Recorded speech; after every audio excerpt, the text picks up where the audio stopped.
만약에 미국 주식시장에서 제일 큰 회사 딱 한 군데만 골라서 투자했다면 과연 어떻게 됐을까요? 이 정말 간단한 질문 뒤에 숨겨진 결과가 아주 놀랍거든요. 지금부터 그걸 한번 파헤쳐 보겠습니다. 자, 시작부터 이 그래프를 보여드리는 이유가 있습니다. 정말 너무 충격적이지 않나요? 아니, 어떻게 이렇게 간단한 전략 하나가 시장을 압도할 수 있었을까요? 지금부터 그 비밀을 하나씩 파헤쳐 보겠습니다.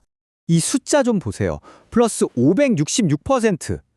와, 같은 기간에 S&P 500이 300% 올랐으니까 거의 2배 가까이 되는 말 그대로 압도적인 성과입니다.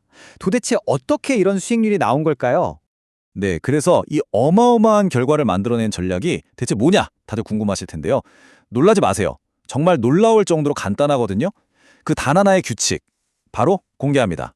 네, 맞습니다. 규칙은 이게 다예요. 그냥 특정 시점에 미국 주식시장에서 시가총액이 제일 큰 회사, 딱 그 한 군데만 투자하는 겁니다. 간단하죠. 아, 그리고 1등이 바뀌면요?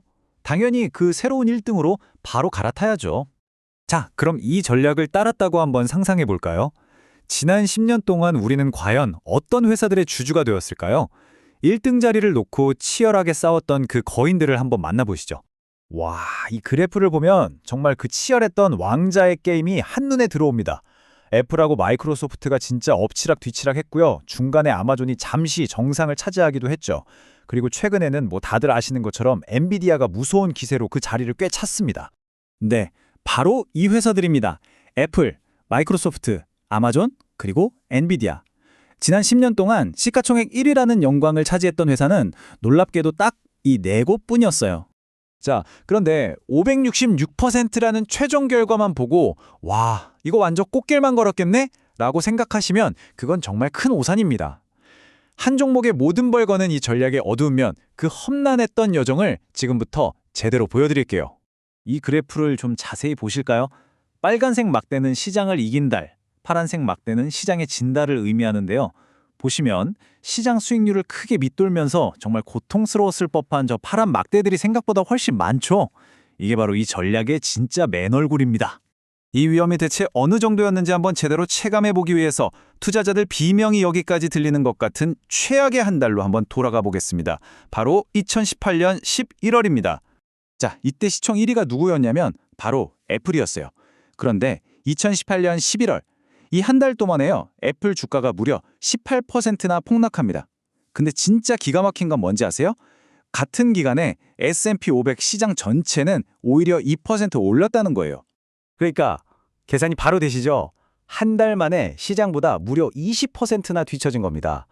와, 이런 날을 견뎌낸다는 건 보통 멘탈로는 어림도 없었을 겁니다. 아니, 이렇게 끔찍한 순간들이 있었는데도 어떻게 최종 결과는 그렇게 좋을 수가 있었을까요? 정말 미스터리하죠? 이 질문에 대한 답을 찾기 위해 다시 한번 최종 성적표로 돌아가 보겠습니다. 네, 바로 우리가 처음 봤던 이 놀라운 그래프입니다. 중간중간에 정말 아찔한 추락이 있었지만 결국 10년이라는 긴 호흡으로 보니까 그 모든 손실을 다 만회하고도 남을 만큼 정말 강력하게 우상향했던 거죠. 자, 최종 숫자를 이렇게 나란히 놓고 보니까 그 차이가 더 확실하게 느껴지네요. 시총 1위 전략은 플러스 566%, S&P 500 지수는 플러스 300%. 이 압도적인 차이 앞에서는 사실 할 말이 없어지죠.